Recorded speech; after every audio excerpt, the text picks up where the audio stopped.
Hi అండి అందరికీ. Good morning. అందరు ఎలా ఉన్నారు? నేనైతే చాలా బాగున్నాను.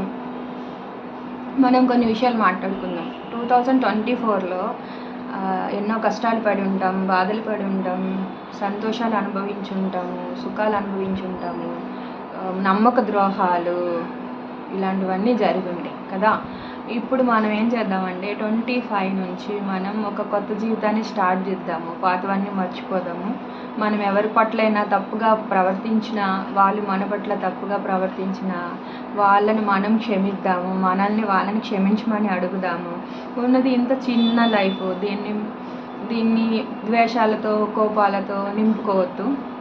అందరితో సంతోషంగా ఉందాము.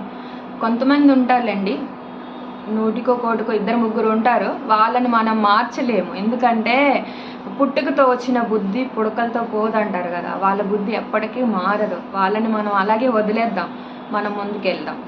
పాత సంవత్సరంలో జరిగిన బ్యాడ్ మెమొరీస్ ఏవైతే ఉన్నాయో అన్నీ వదిలేసి పాజిటివ్గా ఉంటూ ప్రేమని పంచుదాం. అందరితో ప్రేమగా ఉందాం.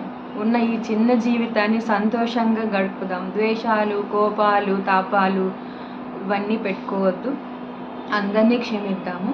అందరితో కలిసి మంచిగా ఉందాము. ఇది నా ఒపీనియన్ అండి. మీ అందరికి ఎలా ఉందో తెలీదు. నాకు అనిపించింది నేను చెప్తున్నాను. చిన్న లైఫ్, దీన్ని సంతోషంగా గడుపుదాం. నేనైతే నాకు బ్యాడ్ చేసిన వాళ్ళని కూడా నేను క్షమిస్తున్నాను, పాజిటివ్గానే ఆలోచిస్తున్నాను. ఎవరి విషయంలోనైనా నేనేమైనా తప్పు చేసుంటే, ఎవరినైనా బాధ పెట్టుంటే నన్ను కూడా మనస్ఫూర్తిగా క్షమించండి. ఒక మంచి మనసుతోటి కొత్తగా మళ్ళీ న్యూ ఇయర్ని కొత్తగా స్టార్ట్ చేద్దాము. అందరికీ అడ్వాన్స్డ్ హ్యాపీ న్యూ ఇయర్. మీ అందరి జీవితాల్లో సంతోషాలు, సుఖాలు నిండాలి. ఆ పరమశివుని మనస్ఫూర్తిగా కోరుకుంటున్నానండి.